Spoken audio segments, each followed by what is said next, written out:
Assalamualaikum warahmatullahi wabarakatuh. Kembali lagi dalam Berbagi Lini Channel.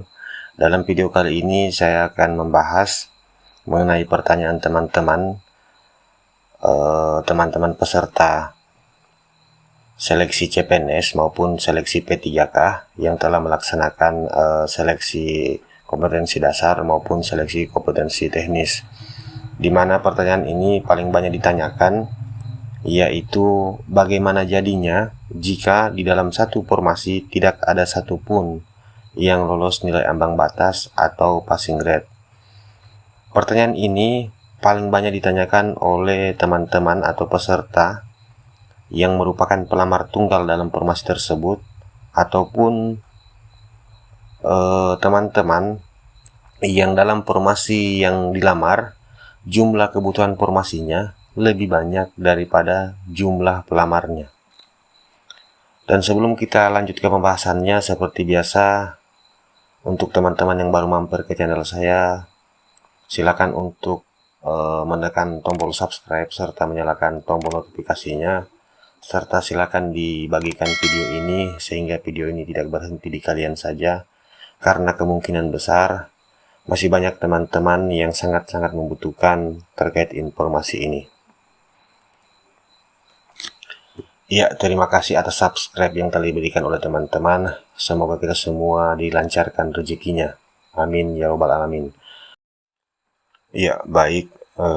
Jadi menurut Permen PAN RB nomor 27 tahun 2021 tentang pengadaan pegawai negeri sipil, pada pasal 48 ayat 5, dalam hal terdapat kebutuhan jabatan yang belum terpenuhi setelah dilakukan penentuan kelulusan akhir, berlaku ketentuan sebagai berikut. Yang pertama, bagi jabatan pada kebutuhan umum belum terpenuhi dapat diisi dari pelamar pada kebutuhan khusus yang memiliki jabatan, kualifikasi pendidikan, dan unit penempatan atau lokasi kebutuhan sama, serta memenuhi nilai ambang batas SKD kebutuhan umum dan berperingkat terbaik.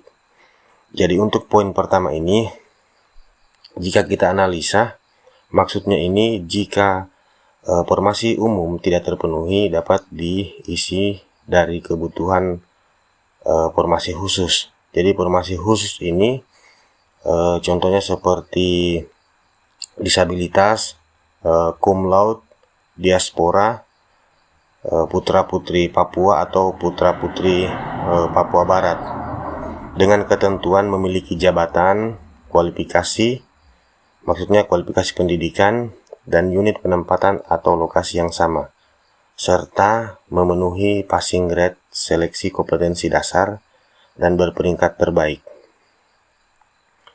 Untuk poin pertama ini saya coba kasih contoh, misalnya pada dinas catatan sipil, formasi yang tersedia ada dua, formasi umum dan formasi khusus. Untuk formasi umum tersedia ahli pertama administrator database kependudukan, kuotanya 1 orang. Dan sedangkan untuk formasi khususnya sama, tersedia juga ahli pertama administrator database kependudukan sebanyak 1 orang juga. Nah, setelah mereka melaksanakan seleksi SKD untuk atau pada formasi umum tidak ada yang lolos passing grade para pelamarnya.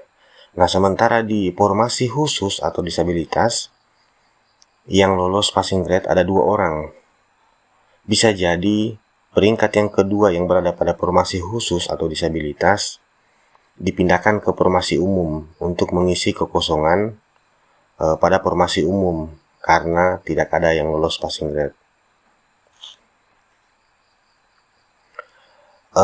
Teman-teman pasti akan bertanya, kenapa bisa awalnya mendaftar di formasi umum kemudian lolosnya di formasi khusus?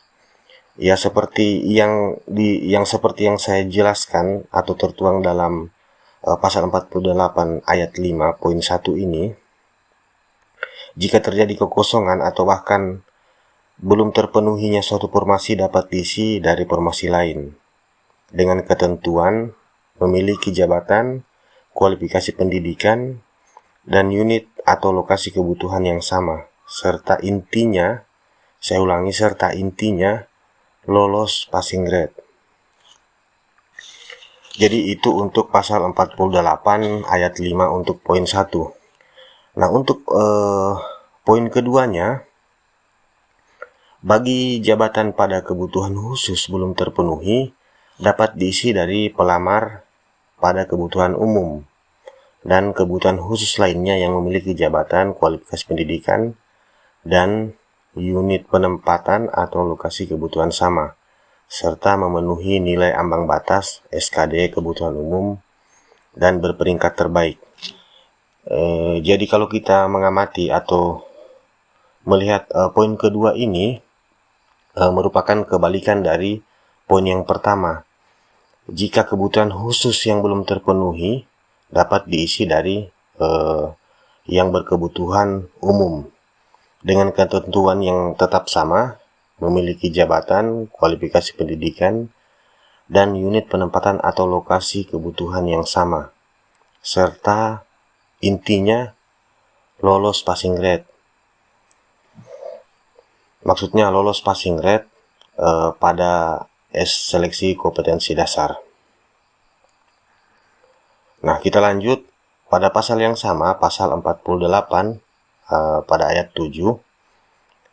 Dalam hal instansi, saya ulangi, dalam hal instansi daerah telah melakukan ketentuan sebagaimana dimaksud pada ayat 5, ayat yang saya bahas sebelumnya, masih terdapat kebutuhan yang tidak terpenuhi, dapat diisi dari pelamar pada kebutuhan umum dan kebutuhan khusus lainnya yang memiliki jabatan, kualifikasi pendidikan sama dari unit penempatan atau lokasi kebutuhan berbeda serta memenuhi nilai ambang batas SKD kebutuhan umum dan berperingkat terbaik. Jadi kalau kita mengamati pada pasal 48 ayat ke-7 ini, maksudnya saya langsung kasih contoh saja. Misalnya begini, pada puskesmas A, misalnya ini contoh ya, pada puskesmas A, formasi yang dibutuhkan adalah ahli pertama perawat sebanyak 3 orang. Dan di puskesmas B, formasi yang dibutuhkan sama, yaitu ahli pertama perawat sebanyak 3 orang juga. Dan setelah mereka melaksanakan seleksi kompetensi dasar, pada puskesmas A misalnya, maksudnya pada puskesmas A yang lolos passing grade dari seluruh pelamar atau peserta yang mengikuti SKD hanya 1 orang. Dan di puskesmas B yang lolos passing grade itu misalnya berjumlah 5 orang. Jadi bisa kita simpulkan bahwa di puskesmas A kekurangan 2 orang atau 2 kuota, karena yang lolos passing grade hanya 1 orang, sementara yang dibutuhkan 3 orang. Dan di puskesmas B kelebihan 2 orang, karena kuota yang dibutuhkan 3 orang, sementara yang lolos passing grade 5 orang. Kemungkinan ini atau bisa jadi kelebihan kuota pada puskesmas B yang 2 orang ini tetapi lolos passing grade bisa dipindahkan ke puskesmas A untuk memenuhi kuota puskesmas A yang kekurangan 2 kuota. Kenapa bisa dipindahkan? Jika kita melihat pada ayat ini, karena memiliki jabatan dan kualifikasi pendidikan yang sama, namun penempatan atau lokasi yang berbeda. Ini untuk pasal 48 ayat 7. Jadi yang tidak bisa itu pada pasal ini, yang tidak bisa itu misalnya puskesmas A kekurangan formasi ahli pertama perawat, dan kekurangannya itu mau diisi atau akan diisi oleh terampil perawat. Nah, kalau yang seperti itu tidak bisa. Karena untuk ahli pertama itu kualifikasi pendidikannya itu adalah sarjana atau S1, sementara terampil perawat itu merupakan diploma atau D3. Jelasnya kualifikasi pendidikannya berbeda, makanya dia tidak bisa untuk dipindahkan atau mengisi kekurangan kuota pada satu lokasi penempatan atau instansi. Kita lanjut. Dan untuk P3K, di sini telah ada saya tampilkan di slide, yaitu Permen Pan RB nomor 29 tahun 2021 tentang pengadaan pegawai pemerintah dengan perjanjian kerja untuk jabatan fungsional. Pada pasal 29 ayat 5 dijelaskan bahwa dalam hal terdapat kebutuhan jabatan yang belum terpenuhi pada instansi daerah, setelah dilakukan penentuan kelulusan akhir, dapat diisi dari pelamar yang melamar pada jabatan, kualifikasi pendidikan yang sama, dari unit penempatan atau lokasi kebutuhan yang berbeda, serta memenuhi nilai ambang batas dan berperingkat terbaik. Jadi untuk P3K pada pasal 29 ayat 5 ini sama dengan aturan untuk CPNS pada pasal sebelumnya, yaitu yang ayat 7 tadi yang saya jelaskan sebelumnya. Ya, itu yang dapat saya jelaskan,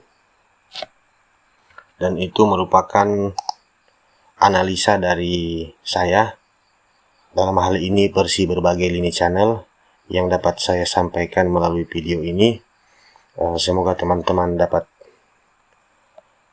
atau semoga apa yang saya sampaikan dalam video ini dapat menjawab pertanyaan teman-teman mengenai bagaimana jadinya jika dalam satu formasi tidak ada yang lolos passing grade, atau dalam satu formasi kebutuhannya belum terpenuhi oleh pelamarnya yang lolos passing grade. Dan jika saya menganalisa atau mengambil kesimpulan dari pasal dan ayat yang ada di atas atau yang saya jelaskan tadi, jika masih ada juga formasi yang belum terpenuhi kebutuhannya, bisa jadi skenario akhirnya formasi yang tidak terpenuhi tersebut dikosongkan. Yang intinya untuk teman-teman, satu formasi yang kosong tidak akan diisi oleh peserta yang tidak lolos passing grade. Karena pemerintah dalam hal ini Kemenpan RB atau BKN atau BKD telah menutup ruang bagi teman-teman atau peserta seleksi yang tidak lolos passing grade. Beda di tahun 2018 di mana ada istilah P2L. Jadi P2L itu adalah peserta 2 yang memenuhi nilai kumulatif SKD. Untuk itu saya sampaikan kepada teman-teman yang tidak lolos passing grade, tetap bersabar dan berdoa, karena tahun ini bukan merupakan tahun teman-teman untuk diangkat menjadi CPNS atau P3K. Kemungkinan rezeki teman-teman berada di tahun depan atau tahun berikutnya. Dan untuk teman-teman yang lolos passing grade, walaupun mungkin nilai passing grade-nya rendah atau kecil, tetap semangat, tetap berdoa dan berikhtiar. Bisa jadi tahun ini teman-teman merupakan menjadi tahun teman-teman untuk diangkat menjadi CPNS atau P3K. Demikian, semoga penjelasan yang saya sampaikan dapat dipahami oleh teman-teman. Jika masih belum dipahami, silakan kita diskusikan di kolom komentar video ini. Insya Allah saya akan jawab sebisanya. Saya akhiri. Wassalamualaikum warahmatullahi wabarakatuh.